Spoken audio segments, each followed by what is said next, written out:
छगन भुजबळ हे जनावर आहेत का? दंगल माजवण्याचा प्रयत्न भुजबळाच्या माध्यमातून सरकार करते की काय?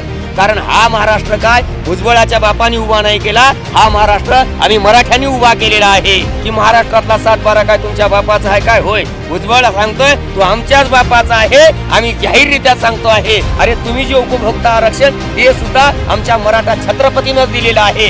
आणि म्हणून अशा प्रस्थापित मराठ्यांचा आणि आमचा काडीचाही संबंध नाही. की महाराष्ट्रातलं सरकार हे माणसाचं असावं आणि माणसासाठी चालावं. माझं म्हणणं असं आहे, आम्हाला डार्विनचा सिद्धांत असं सांगतो की माणसाला एकेकाळी शेपटी होती, शेपटीचा वापर कमी झाला म्हणून शेपटी गळून पडली. आत्ता पाहिलं तर महाराष्ट्राच्या मंत्रिमंडळामध्ये बी एक मंत्री माझ्या शेपटावरती पाय देऊ नका असं विधान करतो. म्हणजे याचा अर्थ छगन भुजबळ हे जनावर आहेत का असा माझा पहिला सवाल आहे. आणि महाराष्ट्रातलं मंत्रिमंडळ माणसाचं ह्याच्यासाठी असावं की या